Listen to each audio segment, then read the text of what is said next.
say good night. Good night, Raleigh. Good night, Mr. DeMille. Good night, Miss Parker. Good night, Carol. Just a minute, Carol Ann. There's something more important than going to bed. How would you like to meet Mickey Mouse? Oh, I would love to meet Mickey Well, Mouse. here he is. Hello, Carol Ann. Happy birthday, Mickey. Thanks. Same to you, Carol Ann. What's that noise, Mickey? Oh, that's Donald Duck. Would you like to meet him? Oh, I don't care.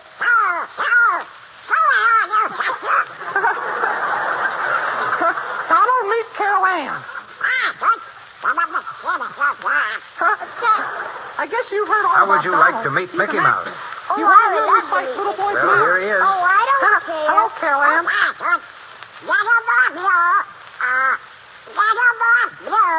Come blow your horn.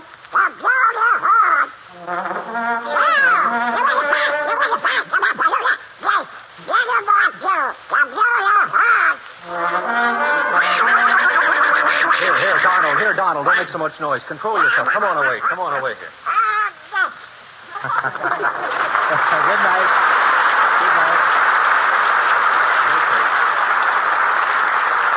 Thank you, Donald and Mickey. And you too, Wallace Berry, Carol Ann, and Cecilia Parker. Ladies and gentlemen, this is your announcer, Melville Ruick.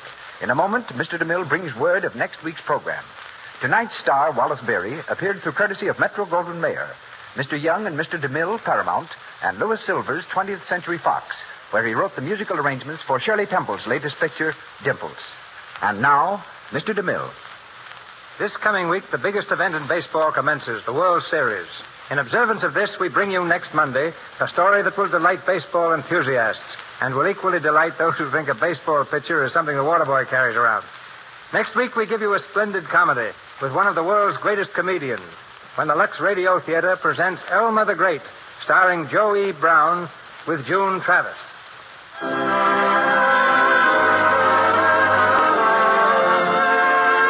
Our sponsors, the makers of Lux Toilet Soap, join me in inviting you to be with us next Monday night when Joe E. Brown steps up to the plate in the Lux Radio Theater presentation of Elma the Great by Ring Lardner and George M. Cohen. This is Cecil B. DeMille saying good night to you from Hollywood. Ipana presents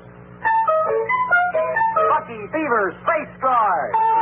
Brush it, here's a new Ipana with a brand new flavor. Get dandy for your teeth. He's dangerous, and he's headed this way. I'm going to make cavities in everybody's teeth.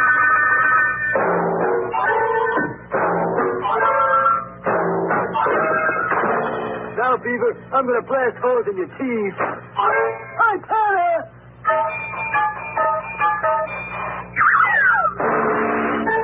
New Ipana knocks out decay germs best of all leading brands, including fluoride toothpaste. Brush it.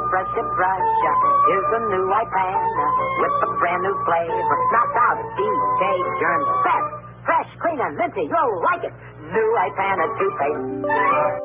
Serving the Greencastle Antrim community. We are WRGG LP Greencastle.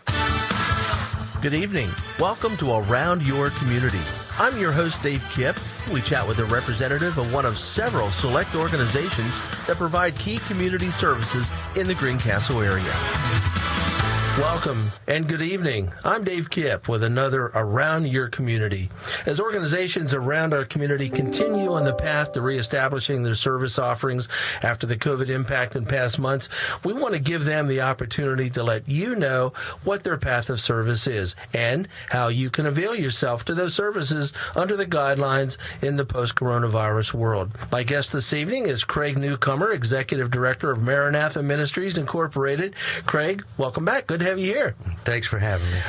Maranatha Ministry provides a number of critical services to residents of Franklin County. And where is the ministry located? Well, we have several locations, but the location of most of our services are at 195 West Loudon Street in Chambersburg. Okay, and how wide an area do you cover with your services? All over the county and sometimes tri-state, depending on what the needs are. And you have a website. What would the URL be? Because everything we're going to talk about here will be on the website. People can go and follow up. Where would they go to find that information? www.maranathaministryinc.org. A lot of different ministries. You said about there are a lot of different ways you serve in the community. We're just going to kind of briefly touch on each of them tonight. And I know, being the executive director, you are active from sun up to sundown and then some. And you can be, you have pretty full days to perform all the services. Well, it's not just you, but it's the other folks in your ministry, but it all happens at your direction and your oversight. And so you are you kept pretty busy, right? Oh yeah. Today I'm tired. You were doing a milk distribution this morning, right? Yeah, 7:30 in the morning this morning at the Franklin County Housing. Let's just mention that offhand. You've been doing some milk distributions. You did one in Waynesboro a couple weeks ago on Wednesday evening, and you have a source of milk, and you go to various locations and you provide free milk. Yes. And how does that work? Well, what we ask is a church to supply the truck, and we'll go pick up the truck for delivery. It usually costs anywhere between $200 to $300 for the truck rental. So what we'll do is we have a 53-foot tractor trailer loaded up with milk that we get every other week. So every other week we have a fresh batch of milk. It's a 53-foot trailer. That's a lot of milk. Yeah, it is. Now, where does that come from? Is that excess milk from various farm dairies? Yes, it's excess milk. What happens is the production versus the demand is a lot higher. So instead of throwing the milk away, they'll get it to us, and then we'll distribute it to people in need. Well, that's really great, because I know when you distributed how many gallons this morning? 192 gallons. 192 gallons, all right. And we did between, at our church in Waynesboro a few weeks ago, you did what, between 800 and 1,000 gallons? 1,000 gallons. And then Wednesday of last week, we gave out close to 1,700 gallons. Wow, that's a lot of milk. That's a lot of cows. Yeah. I had some fun with some of the folks that came through our line there. If they had kids in the back seat, I'd hand them their milk and say to the kids, "Hey, bring cookies next time." And one lady went through and she said, "I'll just take 1 gallon." I said, 1 gallon? We were up all night milking these cows. You want one? So she did take 2. I always tell people that this is free, and my goal is to unload the truck completely so that when I get back to Chambersburg, I'm not getting my forklift out to offload a truck. Right. Because then by the time I get the truck back to where the rental place is, I get home at 11, 12 o'clock at night. Makes a long day. So as long as we can get rid of all the milk, that's why I always say start with 8 gallons and work your way down. Do you have more distributions coming up scheduled? Yeah, we have one on September 3rd, and it's a tentative date for Mercersburg again. And then we're always welcoming any churches to contact us as long as they provide payment for the truck. Right. That can be refrigerated while we're serving. So if somebody has an interest in contacting you and saying, yeah, our church is interested, how would they go about that? They can just call me at 717-830-3487. All right. Well, you've given out a lot of milk in the past couple of months, and I know from our experience here at church, people were very appreciative of getting that free milk. Well, there's lots of other ministries, Craig, that Maranatha Ministry has, and one of them kind of, I guess, at the core of the ministry is Candle Heart. It's a life recovery program. Can you explain a little bit about that ministry? How does that work, and what does it offer local folks? Well, it's a dual diagnosis program for mental health and addictions. So we have somebody that's our director there, Jennifer Wenzel. She is qualified for mental health services, and what she does is she determines if there's a dual diagnosis of mental health issues plus the addiction, brings them in, and we try to get them acclimated back into society successfully. So the goal is self-sufficiency built through integrity. Yes. And you and some biblical principles that they're taught to apply. Yes. And to help them through all that, becoming leaders in the community. Yes. We talked about, before we go any further, a lot of organizations really got restrictions applied to them with the COVID-19 impact, starting back, in March, I guess. How did that affect you in your services that we're going to talk about here today? It affected us in two different ways. Through the programs that we house people in, it was affected tremendously by the workflow because a lot of people lost their jobs, and the way that we pay for their stay is 30% occupancy.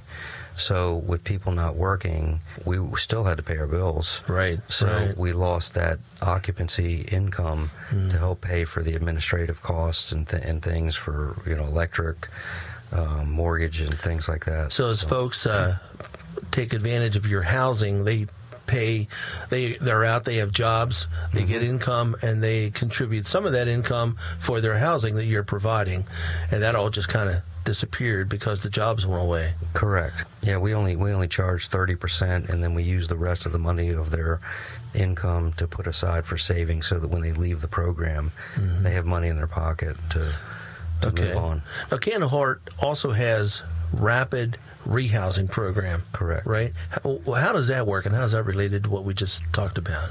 Well, we use it in a titerating amount payout to individuals that are homeless.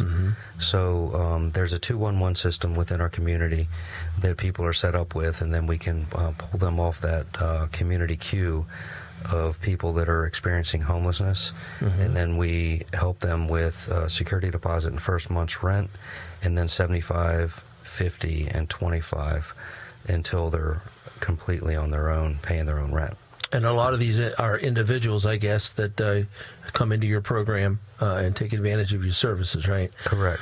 But you also have programs for homeless families to come in. Is it called Maranatha RR? Yeah, it's the same thing through Candle Heart Rapid Rehousing as well. Oh, that's the rapid rehousing. Yeah. Okay. You provide temporary housing and either give them supportive services, such as maybe they help them go for a GED, right? Or food pantry, or referring them to the correct agency for job placement, so it can act as a referral service as well. Yeah, we can be looked at as like navigators. Okay. So what we do is we try to navigate through the system to make sure that they get the services that they need. And the ultimate goal is self-sufficiency. About how many people do you have now that you're serving in that capacity? Oh, my goodness. I wouldn't even know the number. Okay. So hundreds of families. That's great. That's yeah. great. Okay. Well, you mentioned the food pantry. Pretty large food pantry, right? Yes, we do. We do. We're considered the largest food pantry in Franklin County. Wow. And we serve, on average, around 20,000 pounds of food a month. Wow. So we also are a hub for other food pantries. What we'll do is we have a policy within our food pantry with biblical principles to pay back 10% to other food pantries. Right. So everything that we receive in donations to us, we give 10% back to other food pantries to help keep them going as well. And we work well with a lot of the food pantries in the area. And what are the hours? What are the hours of your food pantry? Monday through Friday, we're always there from 8 to at least noon. I'm there, of course, all the time. So goes with the job, right? I was in there last night, and people were knocking on my window in my office. So it just it depends on the need and the call. I mean, we're always there. So right. And you say you provide up to 20,000 pounds of food. Do you know how many families you might serve in that food pantry? Usually the individual number is about 780, and we serve about 500 families that come in routinely. They have a Maranatha Food Pantry card. And then as far as Fridays, that's a different thing that we do. So when COVID hit, this has been, I think, the 22nd week straight that we have done what's called a faith feed on Fridays. What we do is we pull out the grills from out of the back, and we cook on the grills, and we serve meals every Friday from 1 to 5. And last Friday we served 475 meals. Wow. So, and we also give out milk.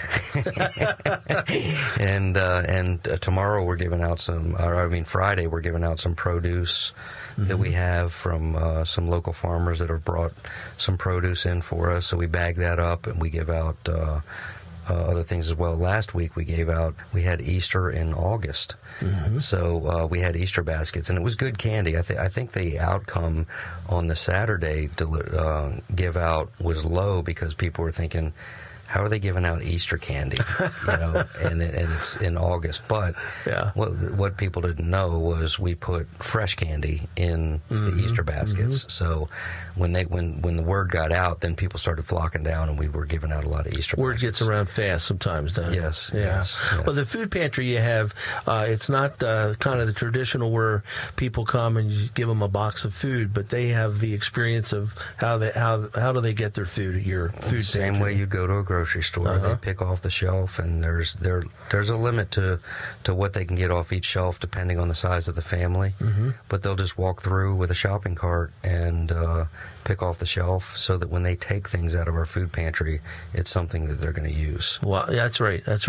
And donations are how you get your food. So how, if someone says, I'd like to help contribute, what kind of foods do you need for your pantry the most? Anything you see in a grocery store, really. Okay. Yeah, so we try to, there's a different process of getting food. So a lot of people will donate money. I can buy a whole pallet of food for $100. Wow. Where if somebody goes to the grocery store, they might bring me 3 bags of groceries with $100. Right. So it all depends on what the heart of the giver is. If they want to donate money, then we can buy food. Or if they want to donate the bags, whatever the heart. I mean, because some people like to go shop and bring the stuff down to us, and we'll accept that as well. So anyway. With the pandemic experience that we've been having, has that increased at all, or have you been impacted by people being out of work? Yeah, we have increased a lot in the work that we do. So it's like, I always tell people, they say, how's your food pantry going? Well, we're vamped up with this COVID crisis, so we have to follow CDC regs and make sure that we only have 5 people in at a time. It's not like it used to, where we had this big family setting where everybody's inside joking and carrying on and having a good time while they're waiting. Right. But now everybody has to stay outside, and we can only take 5 families at a time in. And wait their turn. Yeah. All right. Well, that's great to know, and tremendous effort there. And if anyone has any food you'd like to donate, or even better, if you have monetary donations that Greg can go get his own food, would they call your phone number, or how do they go about making that connection with you? If you're doing a monetary donation, you can go to www.maranathaministryinc.org and hit the donate button. If you come in anytime between 8 in the morning till noon, Jerome is always there. Jerome is a fantastic director that I have, and he runs that with a tight ship. I mean, it's every experience that people have coming into our food pantry and taking a tour, they can't believe the logistics that it takes to run that place and how clean it is. I bet. So I'm proud to have Jerome as a part of our team as our director. That's great. Another opportunity you have is a program called Mentor Connection for Men. What does that service offer in our community? It's run by Dr. David Lehman. Okay. And he has a team of mentors that goes into the prisons and works with people that are in halfway houses and programs and things like that.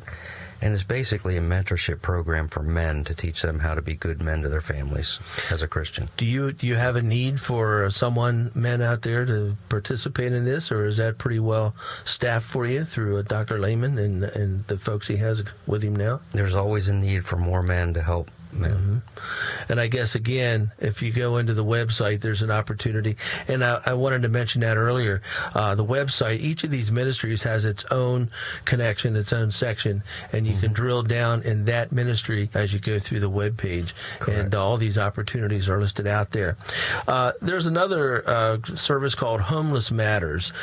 Committee members are individuals from the community and school district working jointly to address urgent and crucial needs of homeless student population. We don't think very often of students being homeless. We think most all students are at home and fairly comfortable, as most of the students that we know are, as our own children. But there are a lot of homeless students in our county, right? Yeah, there are. Yeah, and it's very difficult to track them down. They'll be in hotel rooms and things like that. Now, there's a difference of classification for homelessness.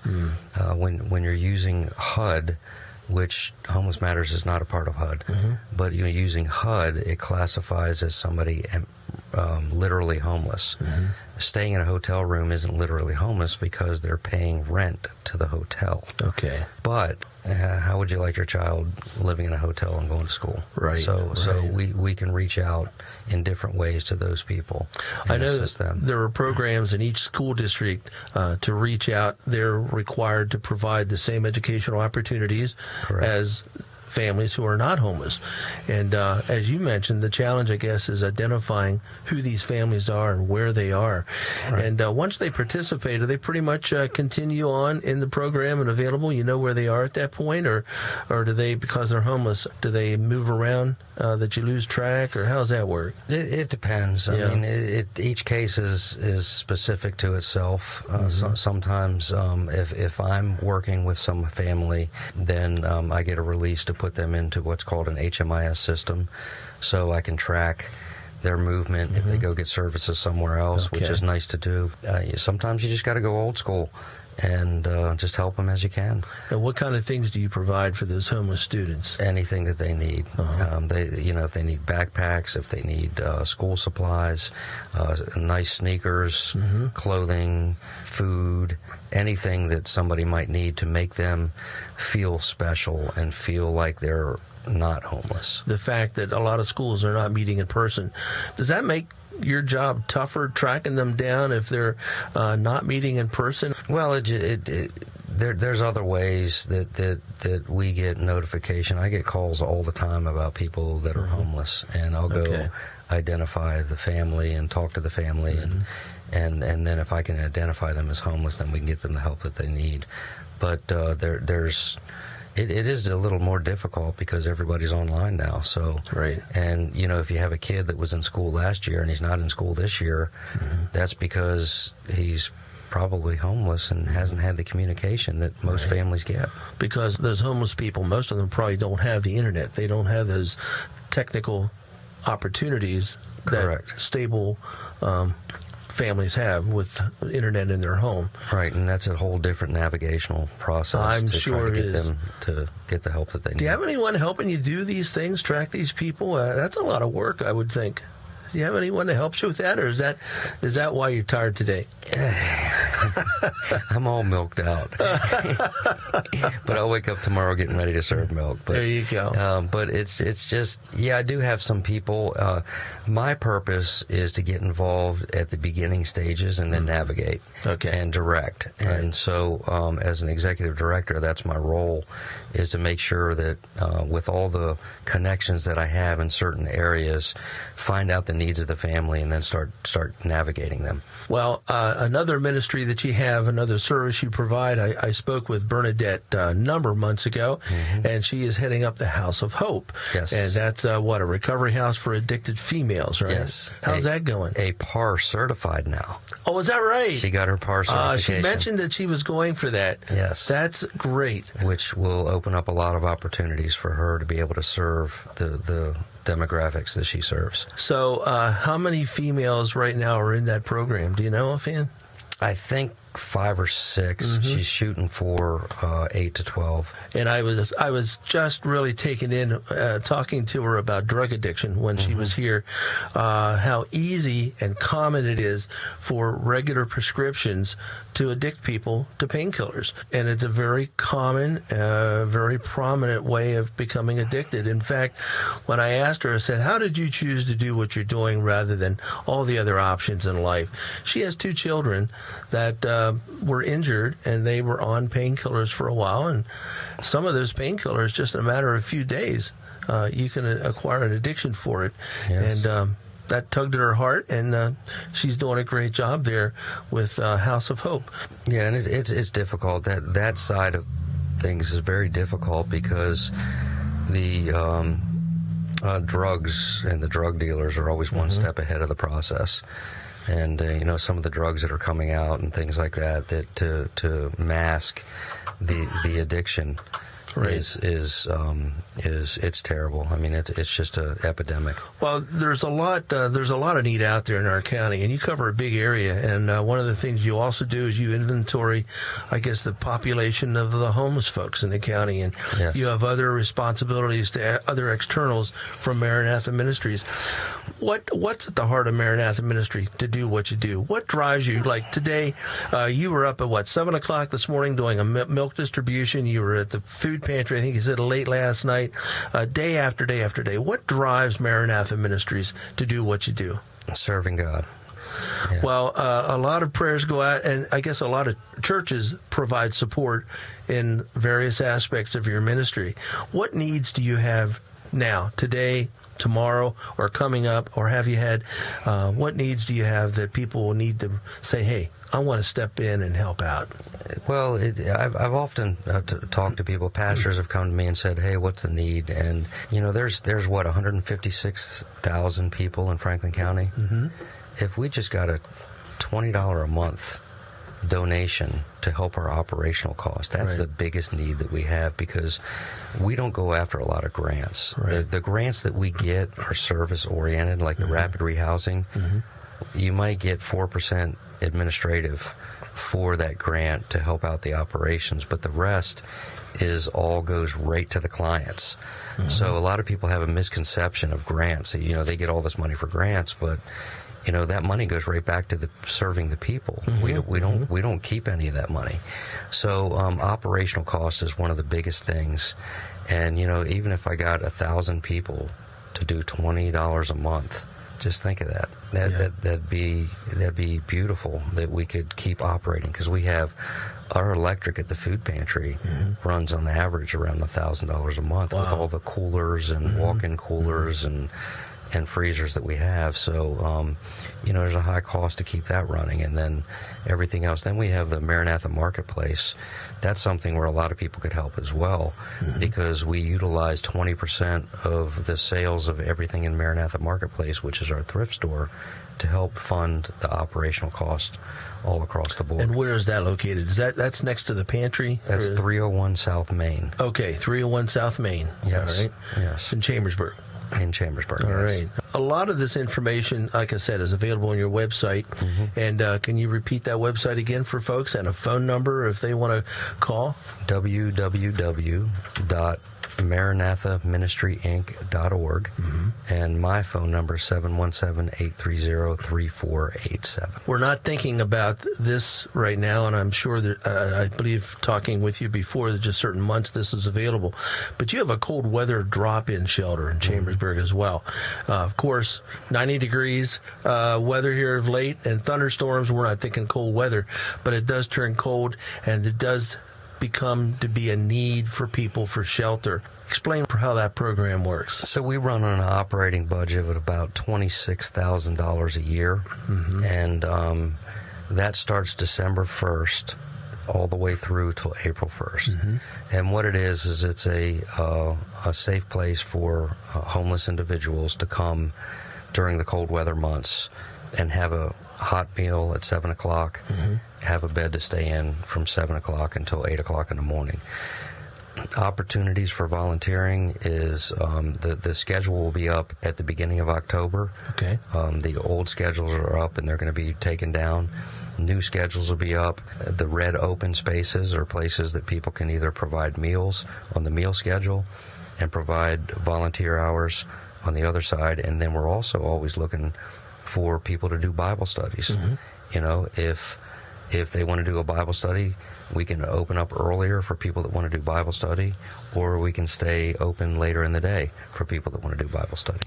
Well, there's a lot of opportunities and a lot of need, and I would certainly encourage anyone, if you have a passion for people, there's a lot of people in need more so than what we realize. Probably you see it every day, Craig, rather than from our vantage point, and a lot of needs out there. And if you have any opportunities to reach out and help someone through Maranatha Ministries, we really encourage you to do that. But you need volunteers. They volunteer through the webpage, or I guess they could call you as well and say, hey, where do you need me to fit in? Yeah, my phone number's out there, so it's no sense in giving any other numbers. I might as well just give them my phone number, and I'll delegate.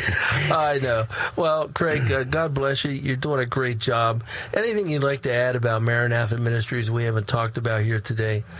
No, nothing. Just that, I just want everybody to understand that this was a vision of my mother, right. Natalie Newcomer. Right. And she started this 30 years ago, and it built up to where it is today. I think this is something that I hope that my mother is proud of what we're continuing to do. I'm sure she is, and I'm sure God looks down and thanks you and is opening doors for your ministry as well to continue to reach out to people as well. So with the COVID-19, you said about that you're busier than before the COVID-19 impact. And what ways, in what areas of your ministry are you busier now than you were? The food pantry has really been a big uptick in what we do. With the faith feed on Fridays, the milk, the produce that we're giving out, everything that we're trying to get to people's hands. We opened it up, like I said, on Fridays from 1 to 5, and that is just a brand new window. Now, I saw in the volunteers that were working a little bit of burnout. So I made the decision that Labor Day weekend, we're going to take off that Friday. So this Friday we'll be serving, the next Friday we'll be off, but then we'll be right back to it the following week. And I guess that's a valid point in that people's needs are all the time. They don't take vacations. They don't take a break. They're needed all the time. And so the volunteers are needed all the time. And you've got people that serve, such as yourself. And it's not easy to have the strength to continue day after day. And it's probably over the weekends, too. You have responsibilities. People have needs 24/7, 7 days a week. My wife just reminded me last night that we didn't take vacation this year. Well, hopefully you'll be able to. I don't know. Do you normally? Are you able to normally do that with your family, or the ministry is so demanding? I think I spoiled my family last year because we took the first vacation that we've taken in 6 years. So I think they were expecting it this year, and time just got away from us, and we didn't get to go anywhere. Time is flying in 2020 here. I think it really is. Well, Craig, thank you so much for your time. We greatly appreciate that and your ministry. And I think, of course, I knew your mother, and I know your family, and your dad, and I think they'd all be proud of what you're doing. And I'm sure God looks down and smiles at what you're doing to help his people here in this life. So, Craig, thank you so much. God bless you. Appreciate you being here. Are you able to get any rest here today at all? Get a break? Not sure. I've got a couple things that I've got to do when I get back. But I've actually God orchestrated this today, so I've got to find a homeless guy here in Greencastle once I leave here. Okay, that's right. You mentioned that. Start navigating that and working on that. So I got a call this morning about it. Well, thank you so much, Craig. God bless you.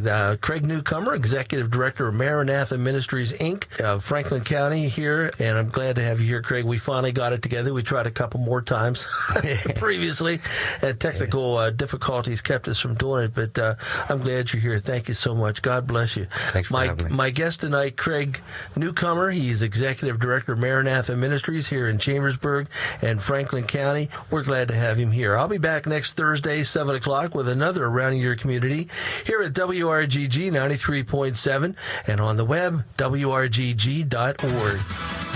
Fever, cough, sore throat? Maybe you have one or more of these symptoms. Don't guess. Find out your COVID-19 risk. As your trusted partner, WellSpan wants to give you access to health information related to coronavirus from the comfort of your own home. Simply visit WellSpan's coronavirus information page, wellspan.org/coronavirus, and take the online assessment. This tool can help you determine the next steps you should take. If you have questions or need further help, call the Coronavirus Information Hotline at 855-851-3641. Their dedicated expert staff are ready daily to answer your call and can help you find the answers to your COVID-19 questions. WellSpan Coronavirus Resources on wellspan.org/coronavirus. As your trusted partner, WellSpan wants to give you access to health information related to coronavirus from the comfort of your own home. 855-851-3461. Their dedicated expert staff are ready to answer your call. WellSpan Health. We are in this together. WRGG LP, Greencastle. News from around the world and around the nation. This is Westwood One Radio News. Outgoing White House advisor Kellyanne Conway said protests that have rocked Kenosha, Wisconsin following the police shooting of a black man is a boost for President Trump's re-election prospects. Arkansas Governor Asa Hutchinson is hopeful that President Trump will address racial unrest as he delivers his acceptance address at the Republican National Convention tonight. I hope that it will be a unifying speech. I hope that certainly he's got to point up the differences between himself and Mr. Biden. But at the same time, we have challenges in our country, and I do hope that it will be unifying. I think it needs to be addressed. It's not something that we can ignore. The president plans to visit the Gulf Coast this weekend to tour damage from one of the fiercest hurricanes to hit the United States. Trump says that he would visit Texas and Louisiana on Saturday or Sunday to survey Laura's destruction. 4 deaths were reported in Louisiana. I'm Barbara Cusack. If you want the highest quality, locally grown fruits and produce nature will allow, and so much more. Tracy's Orchard, 12483 Hollowell Church Road in Greencastle, 717-597-7565. They also have 19 varieties of apples, 18 varieties of peaches, and lots of other fruits and vegetables, all locally grown. There's nothing better than their homemade goods, jams, jellies, pie fillings, ciders, and freshly baked pies made with their products. Tracy's Orchard, stop on by. Tracy's Orchard, helping to sponsor the programming on WRGG. Since 1984, Greencastle Eye Care Center has been the leader of quality vision care, using state-of-the-art diagnostic technology, providing personalized optometric services, and the best quality optical products to their patients in Greencastle. The experienced optometrists offer comprehensive eye exams, specializing in the diagnosis and treatment of eye disease, and fit many different types of contact lenses. Greencastle Eye Care Center participates with many insurances and are always accepting new patients. You may schedule an appointment by calling 717-597-7708. The office of the Greencastle Eye Care Center is located in the John Grove Medical Center on Eastern Avenue. Greencastle Eye Care Center, a much appreciated supporter of WRGG. WRGG's mission statement is serving community in support of education, the arts, and athletic excellence through quality FM radio broadcasting. On June 14th, 2020, WRGG proudly celebrated its 4th anniversary, fulfilling that commitment to the Greencastle Antrim community and beyond. For those who have shared your financial support over the years, we say thank you. For those that have considered supporting your community radio station but have not yet made a contribution, we encourage you to make that fully tax-deductible donation today. You may stop by the station in person or mail a check to 113 South Carlisle Street, Greencastle, Pennsylvania 17225. Contributions may also be made by PayPal. Contributions of any amount are greatly appreciated. WRGG weather. Now the weather forecast for WRGG from Nowcast meteorologist Matthew Harding. Widely scattered evening storms, then mostly cloudy overnight with a low down to 72 and a light wind. We'll see mostly cloudy skies Friday with widely scattered storms and a high of 91. Cloudy Friday night with scattered storms, the low down to 72. The remnants of Laura move through on Saturday with showers and storms likely, the high 83. Evening storms, then clearing Saturday night, the low down to 64. Partly cloudy and less humid on Sunday, the high 80. For WRGG, this is Nowcast meteorologist Matthew Harding.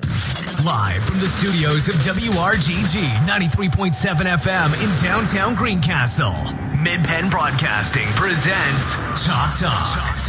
On air at WRGG 93.7 FM and online at WRGG.org and MidPennBroadcasting.com. This is Chalk Talk, a program dedicated to Franklin County High School sports. Now, here's Gary Klein and John Freeman. Good evening, everyone, and welcome to Chalk Talk for this Thursday night, August the 27th. Gary Klein here with John Freeman, as we will be talking high school sports and the latest on the resumption of the fall sports season. Last week, when we were here, we were on the eve of the announcement from the PIAA, and I think it went the way everybody expected it to, or the only way it could have went last week, and that was to resume the high school sports season. Yeah, I don't really think there's any surprise. I mean, the PIAA everything coming out of the PIAA headquarters in Mechanicsburg had been that they're going to vote to start the season, move forward as originally planned, allow the schools to make the decision locally as to whether or not they will play or not. A number of schools, quite a few actually, have decided not to, but a number most have. And when they start is up to the conference, district, however you want to look at it. It's it's a local decision in so much as when athletics can resume. The PIAA said sports could start as early as this past Monday, August 24th.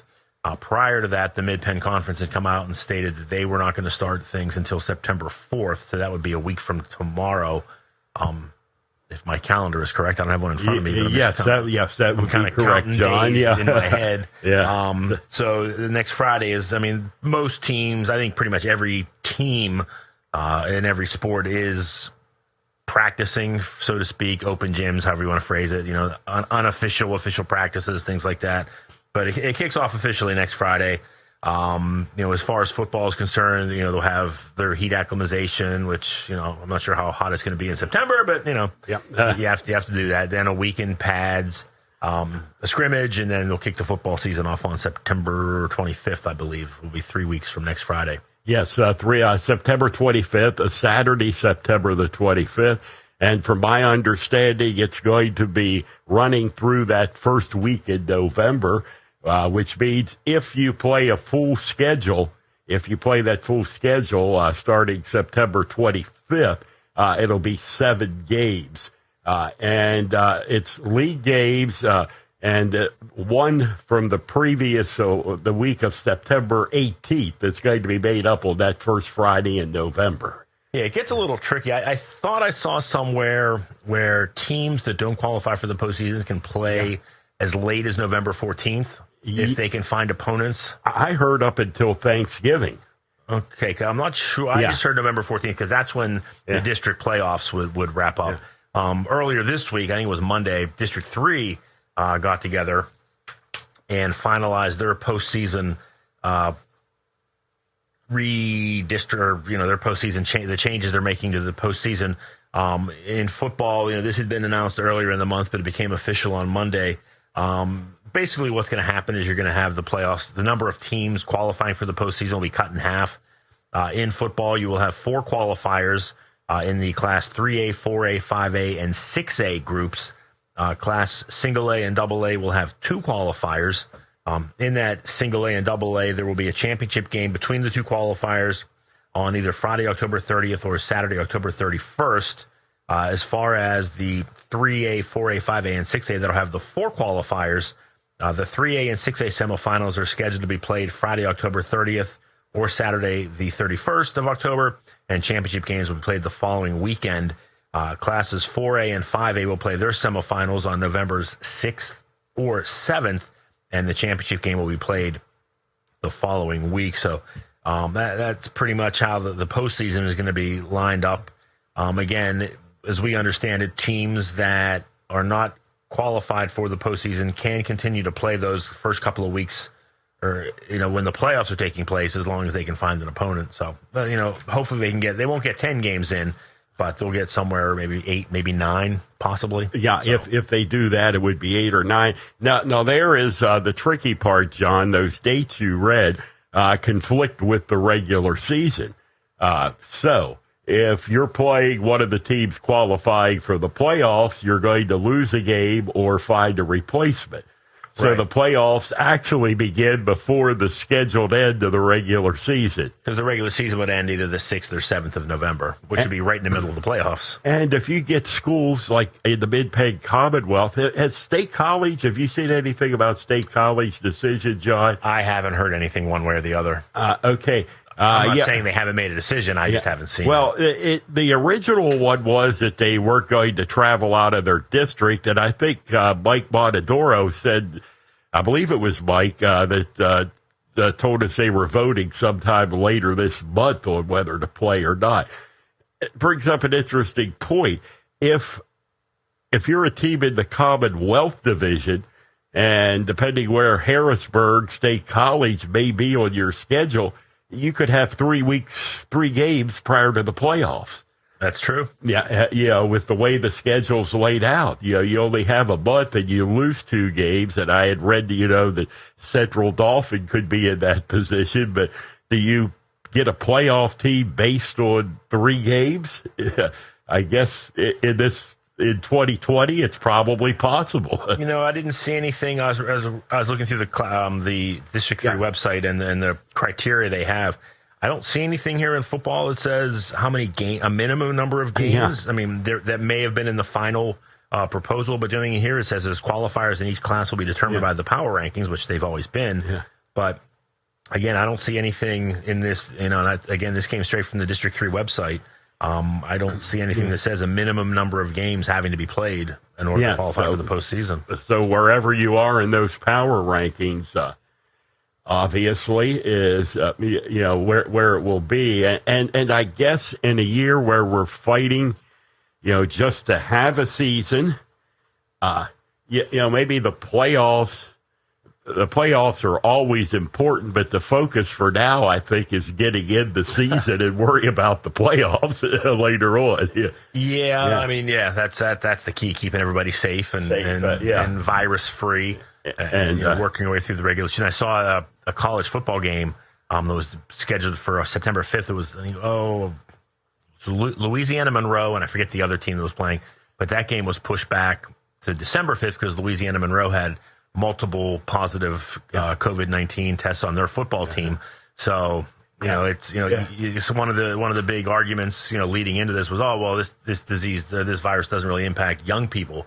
Well, I mean, you're seeing college football games being shifted around because of positive tests, within the football program, and you're seeing it on college campuses. We kind of laughed about it last weekend about, oh, wow, college kids won't stay apart and they're going to party and breathe on each other. Yeah. Well, if you do, that's what happens. So, hopefully, within the high schools and with the athletic teams, they can, do what they're supposed to do. Everything that we're told to do, masks, social distancing, all that other good stuff. Hopefully they can continue doing that and stay out of trouble and hopefully get as much of a season in as we can get. Yes, as much as possible. Here we are in August, and we already have games being postponed and pushed back. Yeah.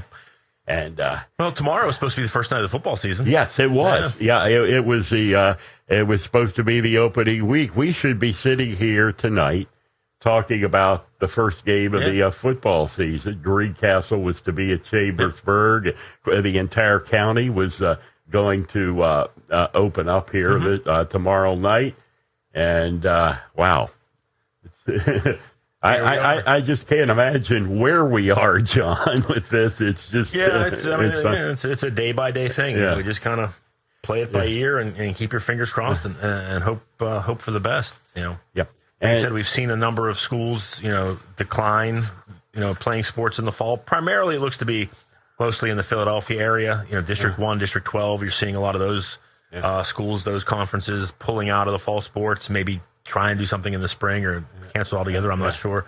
Out here in the middle of nowhere, we're kind of fortunate where, we're kind of social distanced just by the way we are. Yes, right. We're not like in the middle of a city where you have a much greater population density and, the ability to pass the disease or the virus on is greater when you're that much more population dense.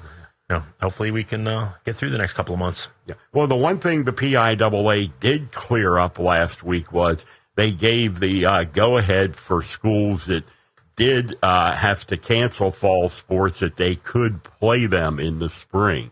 So we're looking here at the possibility of two different fall sports seasons. One coming here starting here in September, and then another one in the spring for the schools that did not participate. But to have that, John, like one school or two schools, like the Harrisburg situation, you're not going to be able to play in the spring unless you get an independent schedule if the rest of your league is playing. Yeah, I mean, I'm not sure exactly how that.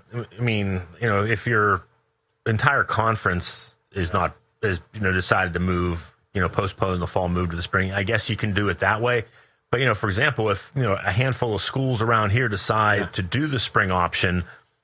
What do you do? They're going to play if they do, most likely they'll play a condensed schedule with basketball, the winter sports, the fall sports, and the spring sports all kind of shoehorned into maybe about a 4 to 5 month period. Well, if you're a school district that's doing fall sports and you're doing a regulation spring sports with the full schedule, there's going to be that overlap where you're probably going to struggle to find games if you're and if you're doing the spring, especially around here, because most, if not all, I mean, really only two two Mid Penn teams, school districts have decided to opt out, Harrisburg and Milton Hershey. And across the broader range of District 3, at least as of earlier this week, only 3 schools had opted out. Again, the Harrisburgs, Milton Hershey, and also Reading over in the far eastern corner of District 3 has opted not to participate in fall sports for 2020. So, I'm not sure for the 100 and some school districts in District 3, only 3 are gonna sit this out. So I'm not sure how they're gonna, if Chambersburg or if Harrisburg and Reading maybe play 4 football games against you. I don't know. I know that's the thing. Now travel to Philadelphia and play some of the Philadelphia schools. I guess they could do that. Well, it's one thing when you have the entire. I think it was the Philadelphia Catholic League. I believe so. Yeah, because you have every school doing it. Yeah. But like you said, John, here, if a school in Franklin County would, you're not going to have any games anyway. Right. Yeah. Because everybody's playing here in the fall. That is, unless you travel to that area. So, but it's interesting. Now, one of the big questions I've seen posted all over Twitter today, the question of the day, if the schools in Pennsylvania have the final say on playing sports, which they do, each school district, why don't they have the final say on allowing spectators? That's probably because of the state mandate that is as far as public gatherings. I mean, I don't know, but that'd just be my guess. Everybody should throw out rhetorical questions to try and prove their point, but the governor said any outdoor event can only have a certain number of spectators. Any indoor event can only have a certain number of spectators, and that's where this would fall under, I would assume. Yes, it would. But I think maybe the point was if they've given them the power to do, to decide to play, why not have them have the power to decide if they're going to allow spectators to watch their events? Well, I guess theoretically they can, as long as it's under 250. Yeah, there's the key, under 250. As long as it's under 250, you can have spectators. Yes. And some of these teams bring 80-man football rosters in, so and then plus coaches. And officials and everything else. You're not even going to get to the point where you can probably have fans at a football game. Well, and I think it's 25 for an indoor event, which there was some concerns, with really there's only one indoor sport in the fall, and that's volleyball. Yes. You have 2 officials, scorekeeper, and, 10 players on each side. I mean, you can be able to, you can violate that 25-person indoor rule. Yes. So, I mean, that's how I understand. I mean, I understand, the spectators want to be here, and I certainly don't blame them. But I guess that's, the rationale for that. I mean, I guess, as long as you keep it under 250 people in attending the event. I don't think it's just 250 spectators. I think it's in the outdoor gathering, if you want to call it. No more than 250 bodies are allowed to be there. So. Yes. So and that's pretty much almost to the point of no fans or extremely limited fans. Yeah. Or you may be around the 200 not 200 number, maybe a little below that. But then, okay, you're allowed 75 fans. Well, yeah. How do you determine which 75 are coming? Because you have, like you said, you have 50, maybe 90 to 100 players between both rosters. Yeah. And you only allow, we're going to have a lottery where one parent can come. Yeah, one parent. Maybe that's better than, I guess it's better than nothing. But, yeah, right. And, actually, I've seen rosters, State College up around 90 to 100 right. people. You're a 6A school. And then, Greencastle also has been, a program that's had 70, 60, 70, and even up to sometimes 80 kids, dressed on the sidelines for a game. So, yeah. I don't know. We'll see. Like I said, everybody's playing it by ear, and, things can change on a dime, and we'll see. I don't know. We'll see. And you're right. It is day to day. And I think the one thing that may cause confusion when people see that, fall sports could begin actually this week. But the Mid Penn Conference, even before this decision was made, voted to set back to begin on September the 4th. So the Mid Penn really doesn't fall under that. In fact, you possibly could have some football games this weekend in some parts of the state. No, not quite. If they start practice on the 24th, they would have to have they just started 3 weeks, so it'll be the first 7. I guess the week before roughly the week before they could possibly start games. So I guess it'll be like the 11th, maybe. They could maybe by the 11th. Yes, I don't see a calendar in here. I'm trying to count weeks in my head. Which, it doesn't work well for me sometimes. But I think September 11th. If you started everything up on August 24th, I guess you could probably have your first game on the 11th. Would be my guess. Yeah. And I see here in this area, Martinsburg just today announced they had to suspend their football season for now because of a positive COVID test. Okay. They were scheduled to start their season tomorrow night, and they still haven't made a final decision on that. This just apparently happened today, so they're reviewing the situation. Right. So, and that's the other thing that we are going to get is that's the perfect example there. If you come up with a positive test, on a Thursday or a Friday morning. A kid wakes up Friday morning with a sore throat and a cough. And a fever. Yeah. And then that's it. I mean, that could, fix you not only for that week, but for a few weeks beyond that. Yeah, I mean, there's the 14-day quarantine and all that other good stuff. So, I think if they truly are going to get the season, if you're doing it on one positive test, it's going to be very hard to do. If one positive test causes you to quarantine and cancel, your games for up to 3 weeks. But is there another system? Or are they working on anything maybe that a system where you may not have to cancel and there's some other way to do it? I don't see how there would be. I mean, if one person on the team has a positive test, given the close proximity to everybody in practice and whatnot, there's probably a decent chance that somebody else has it. Yeah. And, you really can't, take that chance of playing a game with someone who may or may not be positive, or you may not know, maybe 10 kids on the team that are positive that haven't been shown symptoms or haven't had a chance to be tested. And, they go out and play against another school, and now they go out and infect 10 kids on the other team. And I mean, if you're going to do it, you have to do it. You have to take the as conservative approach as you can. And that's what they're doing. You don't want to blow it up for everybody, and essentially have, I guess you're better off having one school, maybe one school that maybe has an issue, pulling them out and allowing everybody else to play, and so they don't infect another school and it kind of goes from there. Because like Mike said, football is one thing where you play every Friday night. Your field hockeys, your volleyballs, you're playing 2-3 times a week. So you could have somebody, that's positive for the virus that doesn't know it. You could play on Monday against a school. They could play Tuesday against a school. Maybe they even play Friday against another school. Yes. So, and then maybe Saturday they start showing symptoms and whatnot.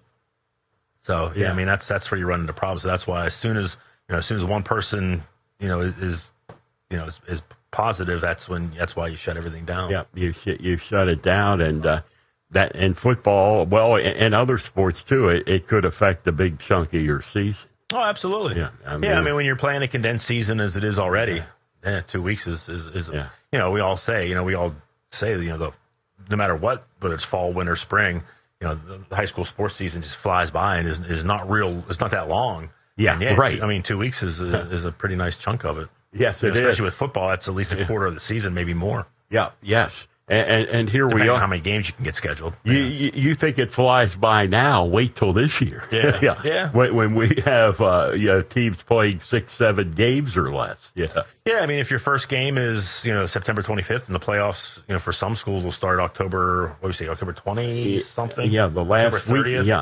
Yeah, So you're looking a little over a month from the start of the regular season to the beginning of the postseason. Yeah. Yeah, that's.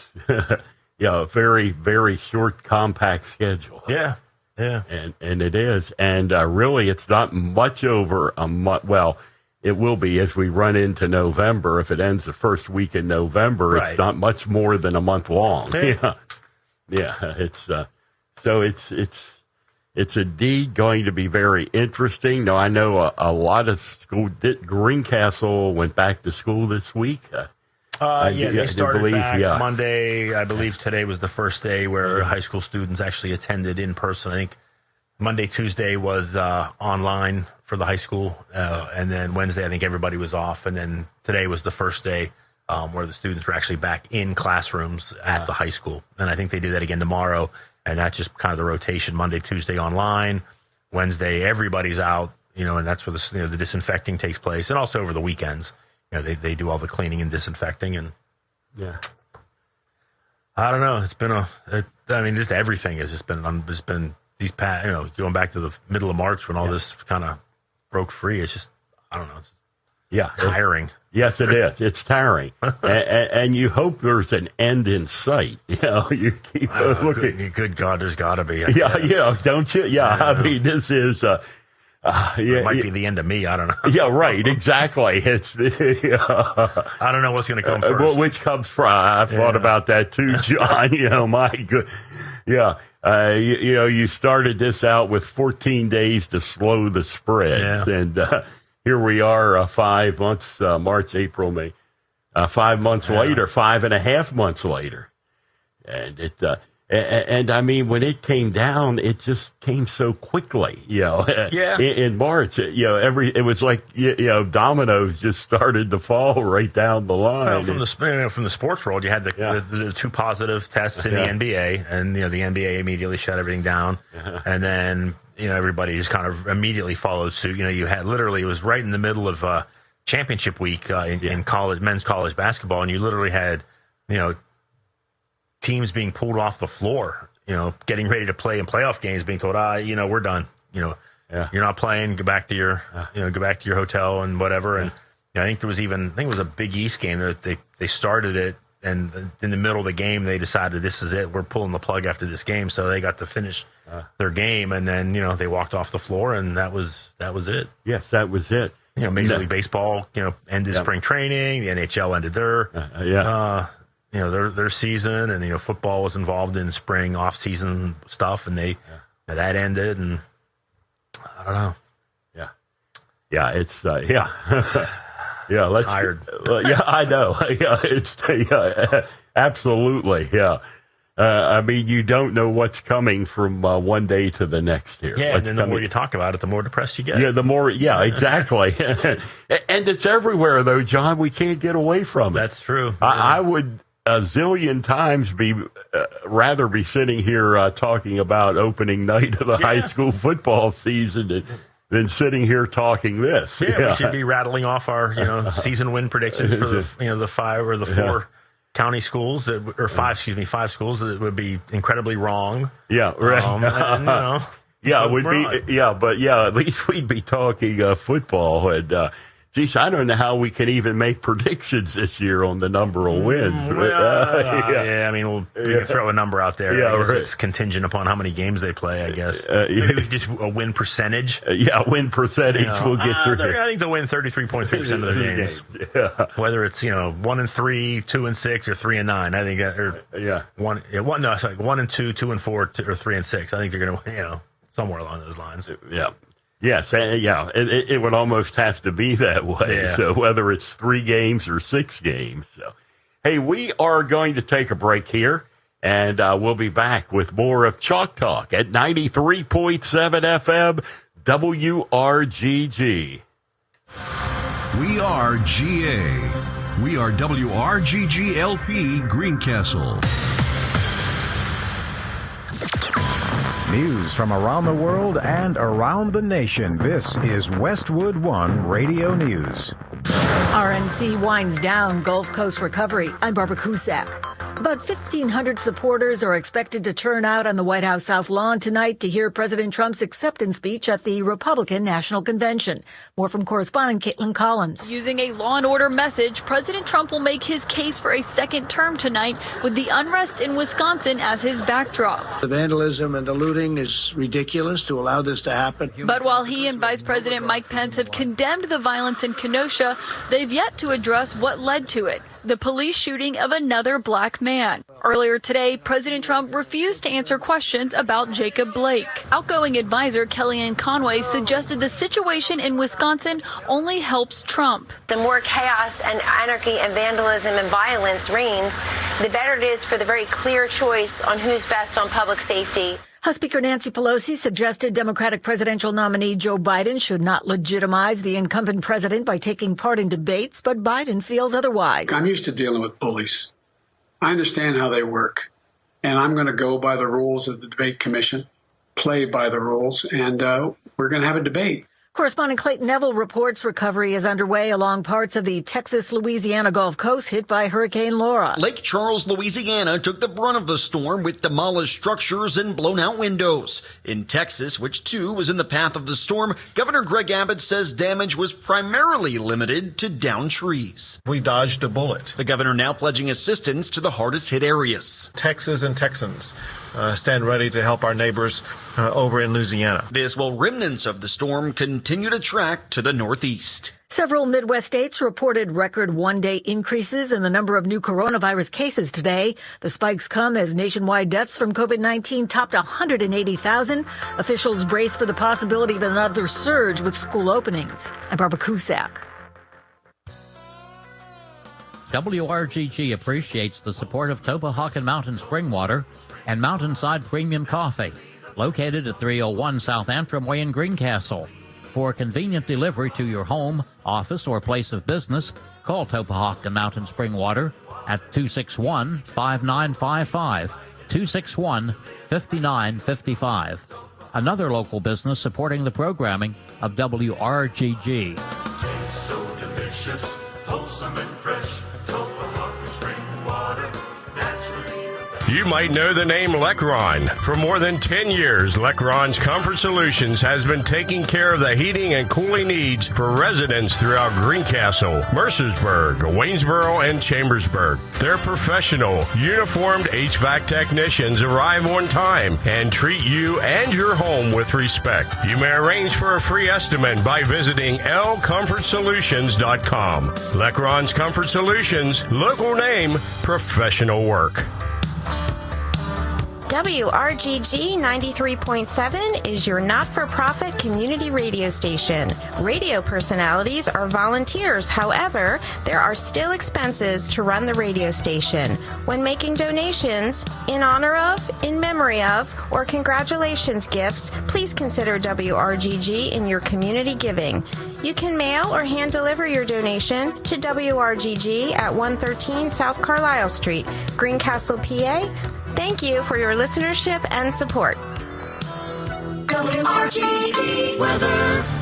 Now the weather forecast for WRGG from Nowcast meteorologist Matthew Harding.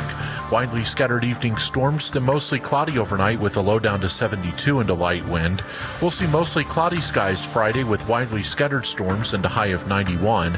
Cloudy Friday night with scattered storms, the low down to 72. The remnants of Laura move through on Saturday with showers and storms likely, the high 83. Evening storms and clearing Saturday night, the low down to 64. Partly cloudy and less humid on Sunday, the high 80. For WRGG, this is Nowcast meteorologist Matthew Harding. Thank you, Matthew, and welcome back to Chalk Talk for this Thursday night. Gary Klein here with John Freeman. Thanks for joining us on WRGG and Mid Penn Broadcasting. Do want to take a moment out here to remind you about an upcoming golf tournament. The inaugural Eli Engelhart Memorial Golf Tournament will be held on Saturday, September 26th, beginning at 10 a.m. at the Beaver Creek Country Club in Hagerstown.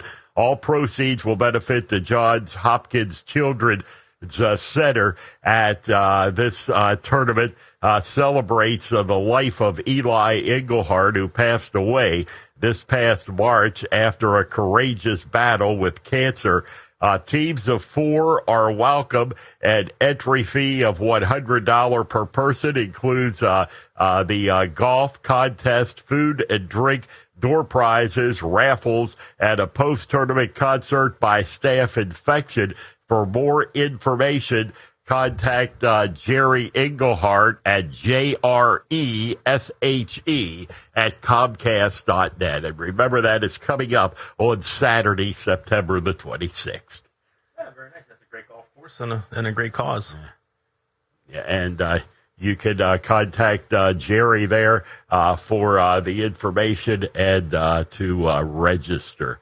So we mentioned that this was supposed to be the start of the high school football season, but it also was the start of a brand new look for the Colonial Division, which, if we are able to play, we'll get a look at a little bit later on in the year. This has all kind of been lost with what's going on. But the Colonial Division did realign this year for football with the admission of some Tri-Valley schools that came into the league, and also some teams that shifted divisions, which is, I think, going to make for a much stronger, a whole lot stronger Mid Penn Colonial Division going forward. Yeah, it's interesting. Every sport, there's, and they do it every 2 years. They realign within the different sports and whatnot. I think one of the more interesting realignments is one probably doesn't get talked about a whole lot is in golf, with Chambersburg moving out of the Colonial Division and moving into the Commonwealth. Yeah. Chambersburg had that 300-plus match winning streak before Waynesboro knocked them off last year. But yeah, that's interesting, because Chambersburg had always been so dominant, in golf, and like I said, until last year. But yeah, they're gone. So now the local schools will have a much easier chance to maybe get a division championship. Now that Chambersburg will be out of the way. So, yeah, that was one of the more interesting things. But, yeah, again, I'm just kind of looking through Greencastle's schedule here. Greencastle will open up, football-wise at least, they'll open up on the road September 25th against Susquehanna Township. Wow. Then they're back home on the 2nd of October to take on Waynesboro. The 9th, they travel to Mechanicsburg. Again, Mechanicsburg and Susquehanna Township, two of the new schools that came into the Colonial this year. Then what should be a pretty challenging game. It'll be at home on the 16th against Northern. Then they're back on the road on the 23rd to face West Perry. Back home on October 30th to face Shippensburg. And as of now, at least, the final game of the regular season for Greencastle, unless they make the playoffs, would be November 6th at home against East Pennsboro. And again, East Pennsboro, the third of 3 new teams joining the Colonial Division this year based on the realignment. So, we'll see. And some tough teams there. You mentioned Susquehanna Township. That is, a school with quite a good football program. And, Greencastle has played them in the past a few times. Yeah, Susquehanna was in the Colonial for football back in the earlier part of this decade. Yes, or last think decade. so. I guess we're in a new decade now. Yeah. I remember, back when Greencastle was a playoff team back in like 2009, 10, 11, and 12. Some pretty exciting games they had against Susquehanna Township. Oh, yes, it was. Yeah. That's back when Greencastle had a really good football team. Yes, it was. They did have some very good matchups, and it remains to be seen if they'll be able to compete now with Susquehanna Township. Yeah, one other thing, Greencastle does have a scrimmage on the schedule, the 18th, which I believe would be Friday the 18th of September. They will be scrimmaging Lower Dauphin at home, 6 o'clock start for the scrimmage. Of course, regular season, all games will start at 7 o'clock. Yes, be 7 o'clock, start for the regular season games. So you mentioned that last game with Shippensburg, John. That could be in the October, Friday in October. Yeah, okay. That could be very much in jeopardy for Greencastle with the District 3 playoffs because Shippensburg, unless something unusual happens here, I almost have to think that they're going to be in the playoffs. Yeah, we'll see. I mean, with only 4, Shippensburg is 5A, correct?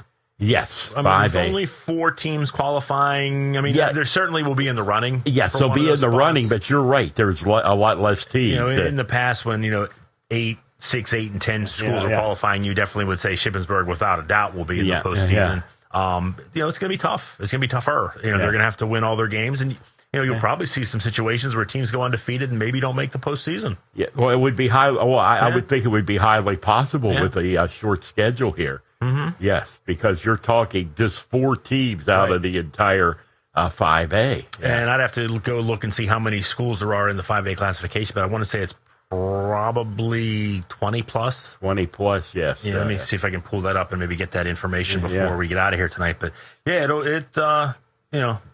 Shippensburg is definitely going to be one of the best teams. Is probably going to be the best team in the county. Yes, I don't think anyone would disagree with that. But even that in an undefeated season, it's going to be a challenge. I mean, like I said, with so many schools out there competing and only 4 spots. Yes, we'll see. We'll see. Yeah, an undefeated season doesn't guarantee anything nowadays.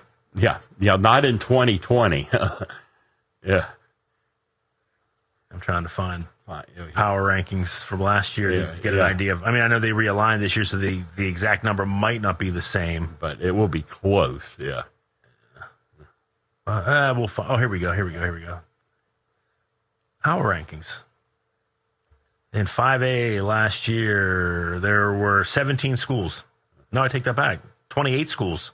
Wow. So, I mean, it may be different this year. And Shippensburg was 3 last year, so they went 10-0 last year, and they were in the number 3 spot. And they were the only undefeated team in the 5A classification, and they still only came in 3rd. So, we'll see. Yeah, it did. They dropped out of that the last week of the season, down from 2 to 3. And a lot of it, it's what had to do with it was their schedule. The opponent's power ranking. The opponent's power ranking. And being in the Colonial Division, with schools, Greencastle won 2 games last year? One game. Yeah, one game. One game last year, so that all hurts in the power rankings. Yeah. Yeah, Big Spring was 4-6, and there was, West Perry was 6-4. So, yeah. Yeah, we'll see. I mean, like I said, all you can do is win all your games, and whatever happens. But when you have give or take 28 schools competing for only 4 spots, that's tough. It is. There's going to be some very, very good football teams that won't make the postseason. Teams that, under the right circumstances, if they very well could have been a district champion. You could some of these classifications where you get the top 5-6 schools, there may not be that big of a difference between them. And, a number 5 school who doesn't qualify for the postseason, if they would have got on a roll and got hot at the right time, very easily could have been a district champion. So, and you may won't ever have the chance to compete for that. And Shippensburg has a pretty tough schedule in their own right here. Starting off at Wadesboro on the 25th. Mechanicsburg and Northern York, that's always one of the classic Colonial Division battles right there. West Perry, we never know with West Perry. We get some very good teams sometimes. I think they were hit pretty hard by graduation. So, you may get a different version of West Perry. East Pennsboro and Greencastle and Susquehanna Township, providing they're still. So Susquehanna Township is their final game? It would be their final. That was the game scheduled for the 18th. Okay. Yeah. Okay. So that would be the final game, providing that none of them are in the playoffs. Yeah. Which could benefit them because Susquehanna Township would probably be between either Northern or Susquehanna Township would probably be their two toughest opponents on the schedule. If they get if they can get away with not having to play Township, that could be an advantage. Yeah, it very well could be. Yeah. You're right. That's probably Northern and Susquehanna Township would have to be the two. And Northern, they lost Kyle Schwartz, the running back who rushed for 4,000 yards in a career and did everything for that team last year. He graduated, but Jordan Heisey's back, the quarterback, and he's getting some looks from colleges. So, and he's getting some recognition around the state. So Northern is Northern got hit with graduation as well, like all schools do. But Northern's still going to be a good team this year. Yes, I think they will. They always seem to be. Have a very good football program. Well coached, well organized. Yes, it is. And, they've had a whole lot of success in recent years, Northern. So we'll see. This is all hypothetical on, how much of the season we get to play. But it feels good just to be talking on field instead of off field for a change, John. Right? Yes, it does. But, so we'll have practices starting the week of a week from tomorrow. Yes, and then we'll see. Yeah, we'll see. It's right, exactly. It's on to the season then. Well, we're going to wrap it up here for Chalk Talk tonight. Not a whole lot. Kind of an abridged version of Chalk Talk.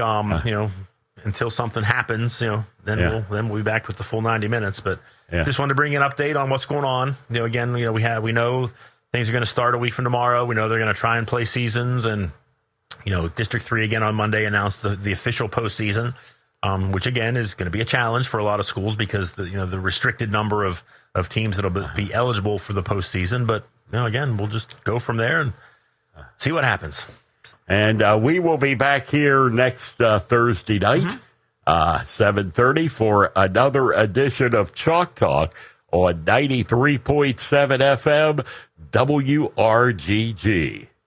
Thank you for joining us for Chalk Talk. Listen every Thursday night at 7:30 p.m. on Mid Penn Broadcasting and WRGG for Chalk Talk. We talk high school sports and get you ready for the upcoming games. Chalk Talk is an exclusive presentation of MidPennBroadcasting.com and WRGG 93.7 FM. When she kissed me, I was born, then she said goodbye. Then I knew right away I was born to cry.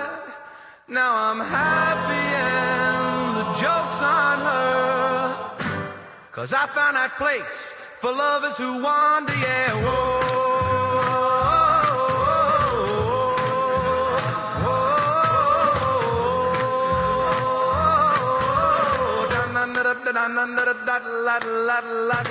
She took my love, said she's not coming back. Thought my world and my sky would all turn to black. Now I see the light, I'm wise to her, 'cause I found that place for lovers who wander, Dun, da, da, da, da,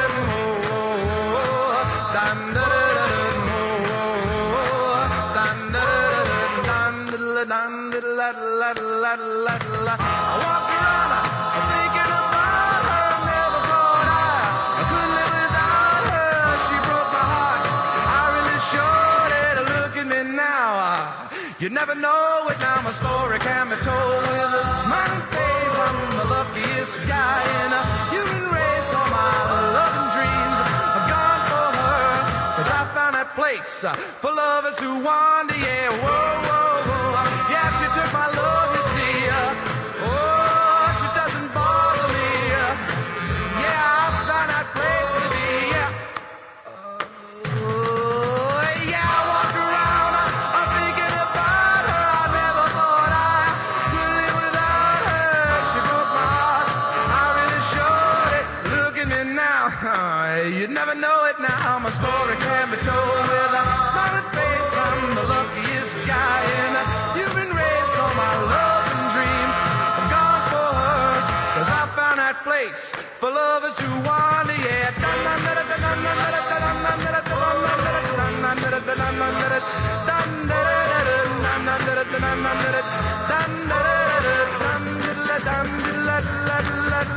Yeah, whoa,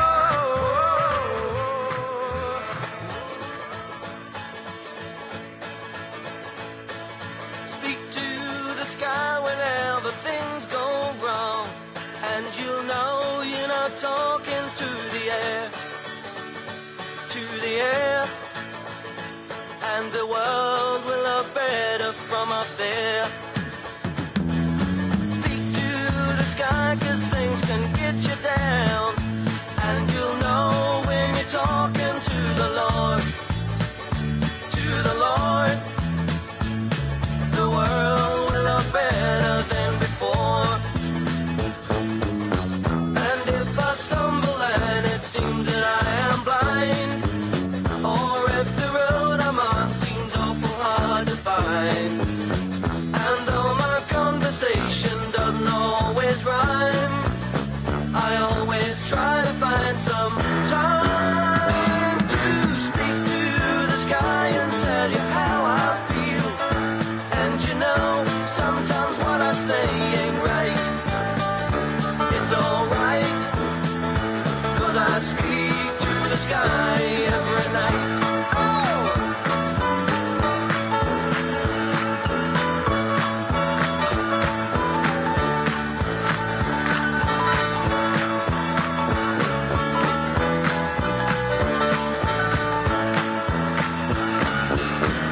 And if I stumble and it seems that I am blind, or if the road I'm on seems awful hard to find, and though my conversation doesn't always rhyme, I always try to speak to the sky and tell you how I feel. And you know, sometimes what I say ain't right. It's alright, 'cause I speak to the sky every night. Speak to the sky whenever things go wrong, and you know you're not talking to the air,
Broadcasting from the Wade Lynn Studios, we are WRGG LP Greencastle. News from around the world and around the nation. This is Westwood One Radio News. The Illinois 17-year-old accused of opening fire during protests in Kenosha, Wisconsin, killing 2, has been charged with 6 criminal counts. More on that from correspondent Sarah Seidner. He is being held in Illinois, but there is a plan to try and extradite him, and there is an extradition hearing tomorrow morning, to try to bring him back to Wisconsin. A stretch of the Louisiana coast called the Cajun Riviera was taking a direct hit from Hurricane Laura as the death toll from the storm has risen to 6. Muddy, frothy waves pounded a littered beach where generations of Louisiana and East Texas residents spent hours in view of the offshore oil rigs. One man said it should not look like a war zone. R. Kelly's lawyer says the R&B singer was assaulted by a fellow detainee at the Metropolitan Correctional Center in Chicago. Kelly is awaiting trial on child pornography and other charges. I'm Barbara Cusack.